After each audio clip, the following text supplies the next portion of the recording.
बाबू? क्या नाम आपका? आपका नाम क्या है? नाम बता दीजिए। हुज़ैफा। क्या कुछ परेशानी है? ये कौन है? ये कौन है आपके? अब्बू पहचान रहे ना सबको? दिक्कत नहीं। ये कौन है? वकील साहब।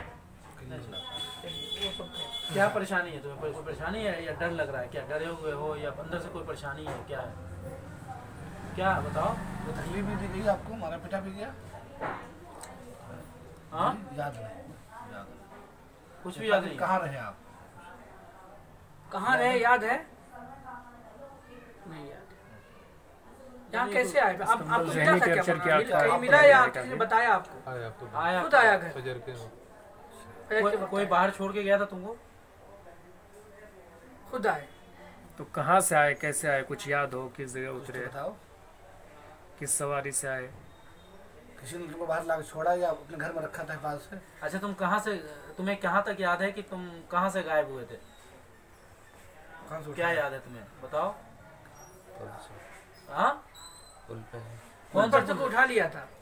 किस पुल से? रोड वाला पुल। जगह का क्या नाम है वो? किस जगह पे? यमुना विहार के पुल से।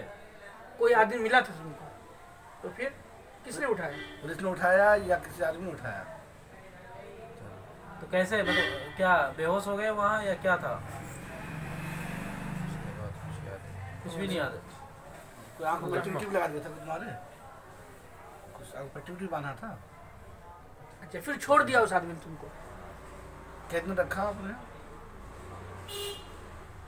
22 तारीख से इसका मेडिकल एग्जामिनेशन। हाँ, डॉक्टर को इलाज हो रहा है ना? इसका टेस्ट कराओ सर, क्या हुआ सब मालूम हो जाएगा। ठीक, कोई दवा की इलाज कीजिए, जो कुछ खर्च हो गया तो इंशाल्लाह जिम्मेदार तैयार है।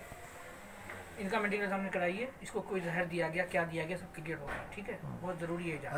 और फिर इनको रिपोर्ट भी सबमिट करना पड़ेगा। रिपोर्ट हमें नहीं करना पड़ेगा, पुलिस करेगी रिपोर्ट। पुलिस को बताया? पुलिस को, जहाँ पुलिस को बता दिया है। तो इसका मेडिकल एग्जामिनेशन होना कल जो है, कल मैंने उसे कहा था। चलिए इसको कैमरा बंद कर। ये खबर इस तरह से कैमरे में जो हुआ है उसको अब बंद कर दीजिए बनाना। ये मोहम्मद हुज़ैफ़ा हैं, 18 साल के, और ये उनके वालिद हैं मौलाना हारून कासमी साहब।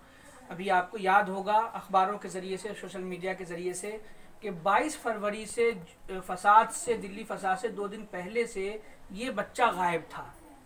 और इनके वालिद ने हर मोर्चरी में जाकर, हर हॉस्पिटल में जाकर, हर थाने में जाकर इसकी जानकारी, इंक्वायरी करने की कोशिश की थी, लेकिन कहीं से कोई मालूमात नहीं मिल पाई थी। उसके बाद इनके वालिद ने जमीयत उलमा हिंद से रब्ता किया था और जमीयत उलमा हिंद ने बाज़ाब्ता इसको लेकर एक मिसिंग पर्सन के नाम से हाई कोर्ट में मुकदमा किया था।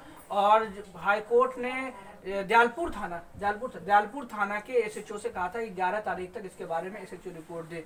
वालिद और वालदा को बहुत तशवीश थी, जो कि दिल्ली में फसाद होने की वजह से बहुत सारे लोग जो मिसिंग हुए थे वो बाद में मरे हुए पाए गए थे। जमीयत उलमा हिंद के जनरल सेक्रेटरी मौलाना सैयद महमूद मदनी साहब ने अपने वकील एडवोकेट नूरुल्लाह साहब को और दूसरे वकीलों को डिप्यूट किया कि इनके बारे में हाई कोर्ट में स्टेटस रिपोर्ट डाला जाए। और अल्हम्दुलिल्लाह उस रिपोर्ट के डाले जाने के बाद जो अखबारों में छपा और सहाफ़ी बिरादरी ने उसको उठाया, उसकी वजह से मुमकिन है कि उसकी वजह से जिन लोगों के चंगुल में ये बच्चा था आज आज़ाद हो गया और आज फजर की नमाज के बाद घर पहुंच गया है मुस्तफ़ाबाद में। उनके वालिद मौलाना हारून कासमी साहब अपने बच्चे के आने से बहुत खुश हैं। उन्होंने इस मौके पर जमीयत उलमा हिंद का भी शुक्रिया अदा किया। मौलाना हारून साहब कैसा महसूस कर रहे हैं? खुशी कर रहे हैं, खुशी महसूस कर रहे हैं। किसी का बच्चा आ जाए तो जाहिर सी बात है खुशी होती है। और आप जमीयत उलमा हिंद के बारे में क्या? बहुत शुक्रिया अदा करता हूँ जमीयत उलमा हिंद का, हज़रत मौलाना महमूद मदनी साहब का और आपकी तमाम टीम का, भाई हमारे नूरुल्लाह भाई साहब वकील साहब हैं, इनका भी, सभी लोगों का जिन लोगों ने इसमें ताउन किया है, मैं बहुत बेहद शुक्र अदा करता हूँ उनका। बहुत जमीयत उलमा हिंद के एडवोकेट नियाज़ अहमद फारूकी साहब ने भी इस बात पे खुशी का इजहार किया जब बच्चा मिला है।